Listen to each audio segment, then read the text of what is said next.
My name is Mrs. C, and welcome to my toy room, otherwise known as the Toy-tanic, where I am not only queen of the world, but the captain of this sinking ship.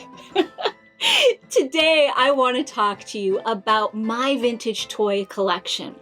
I actually have a show in my series called Stuff in My Room. If you're not familiar with my series, check out season 1 of my show, The World of Mrs. C. What I do in that show is I talk about the stuff in my toy room. Today, what I want to do is go into some real depth with these toys as on a one-on-one basis and share with you some of the history and my own personal history with these toys. I have some facts, and if you have some, please share them with me. I love the toy community and I love hearing what other people have found out. So if you are part of this elusive toy community, please join me in this wonderful look at the company My Toy and my very first vintage toy in my collection, Gunther. You may also call him Gunther. I'm the one who named him. My Toy did not give him a name.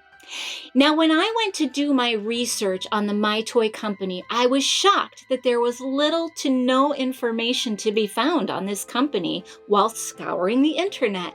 The fact of the matter is, it's shocking because the company was established in 1929 and seems to have been around till around 1975.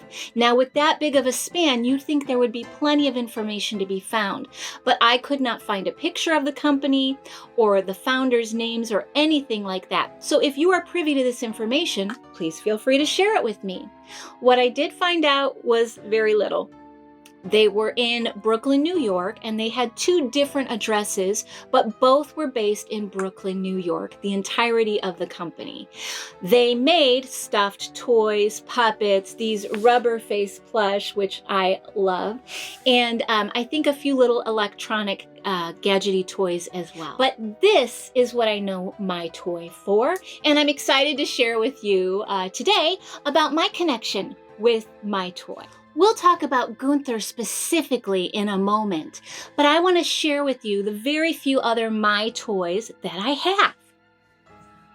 One of my very favorites is Gunther's girlfriend here, and she is adorable. Her neck is a little worse for wear, which is what happens with the rubber head toys specifically. Now that's what has drawn me to the My Toy model here. Is they do the rubber face as well, but they've done a bunch of these rubber-headed toys, which do not age as beautifully as the head becomes a bit too cumbersome for the plush body to hold up. As you can see, if I hold her up, she'll just keep falling over. We won't do that anymore. This is Gertrude, by the way. We have Gertrude and Gunther, and they are the sweetest pair ever. So these two, love. I also have the party donkey. He is always ready for a good time, and we love him. Another My Toy creation. I have these 2 bunnies, again, rubber head, right, as you can see, and they are such a sweet little pair. Their bodies obviously are quite different, as they are the standing kind, and the only way to display them is propped up against something, because they certainly do not stand on their own. Now, last but not least, I have this wolf.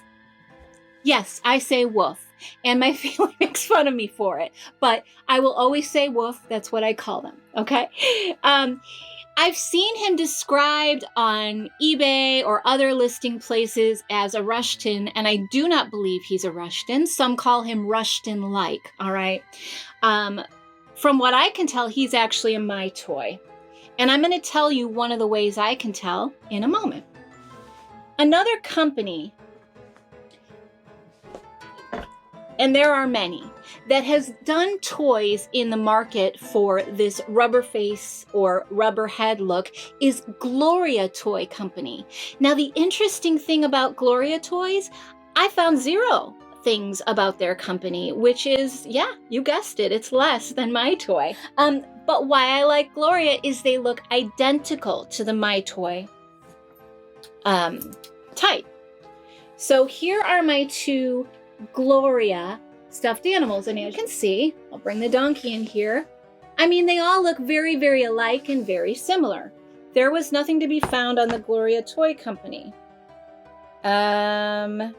Also based in New York. They are from New York, New York, okay? This one actually has the tag still, and on the back it tells you that.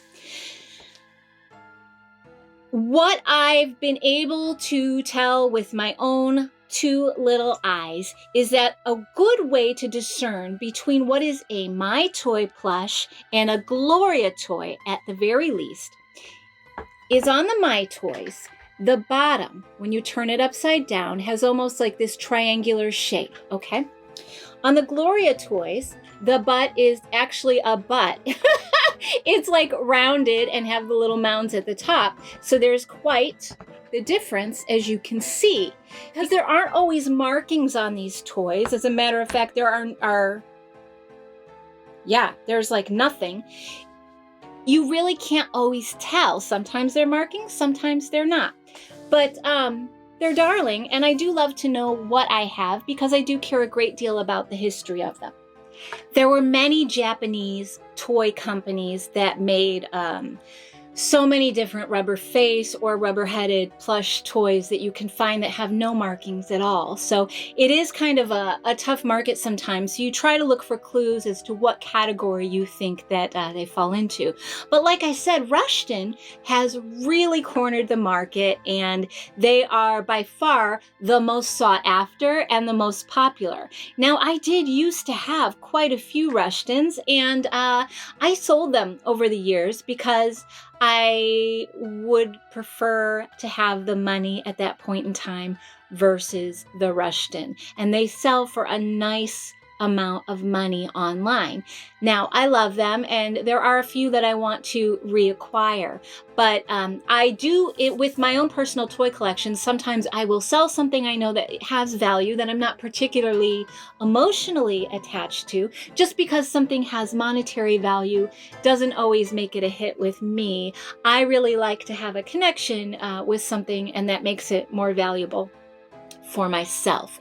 If you have Rushtons, then you know that they are very, very valuable and beautifully done. And I gotta tell you, when you see one, you tend to know it, but there are a lot of people claiming to say they have Rushtons that don't. So it's good to look for some of these markers, like I said, on the bottom of the toy, to be able to look and see, well, that looks like this. Okay, so let's talk a little bit about the Rushton Company as well, so you have a point of reference for them. The Rushton Company, toy company, was formed in 1917 by Mary Rushton in Atlanta, Georgia, and most of the designs went on to be made by her daughter. They made hand-painted rubber face toys from the 50s to the 60s. Star Creation was one of their most popular lines. As a matter of fact, those are the ones you'll find the most of. I'd like to show you the one Rushton I have that is not your typical Rushton with the rubber face. I gave her the chair because she's huge. This is my Rushton that I kept, this cow, and I love her. She's got the bell. Teen Stuff by Rushton. She's huge, like something you would win at a carnival. As a matter of fact, maybe she was a carnival toy. But she's beautiful. She has glittered makeup, and she makes a whole lot of noise. But I love her, and she is what I kept of my Rushton collection because she's very, very precious to me. Which brings me to my next point. Let's talk about Gunther. Here's Gunther again. Isn't he adorable? You see that triangle-shaped butt? He's my toy, and I love him. So here's my personal story with Gunther. When I was traveling a lot with my husband for work many, many years ago, and our son was just a little baby boy, we used to stop on our road trips and sometimes go into a thrift store, because thrifting is in my blood, folks.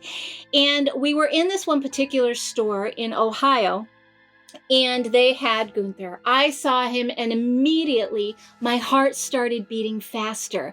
And I didn't know why, but I was so drawn to him and so excited. I scooped him up. I paid, I believe, 50 cents for him, which is outrageous because Gunther goes for a lot of money if you look for him on eBay now. But I paid 50 cents for him. I put him on the dashboard of our car and just stared at him the whole rest of the trip. I was smitten. Come to find out, when we got home from our trip, I was visiting my parents' house and looking through an old photo album.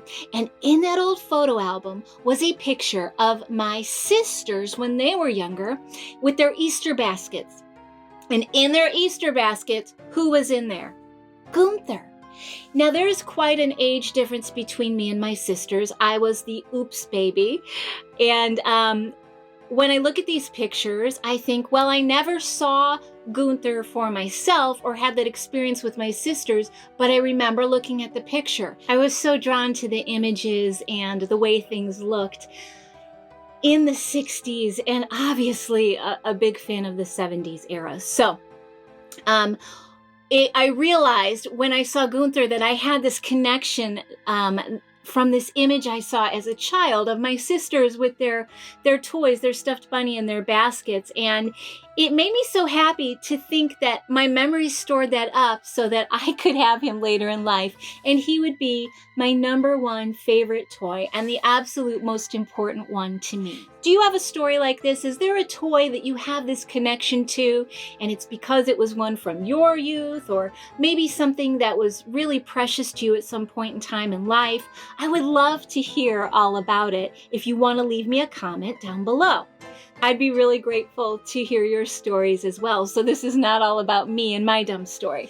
Gunther, number one in my heart, number one in my collection, started me out on my crazy journey of grabbing as many vintage toys that I love as I could, selling some, keeping others, and sharing with you. We're going to talk about more next week, and I hope that you'll join me. And if you have any ideas, thoughts, or questions, again, please let me know below, and I will address them immediately. Have a great day, and thanks for stopping by the Toytanic.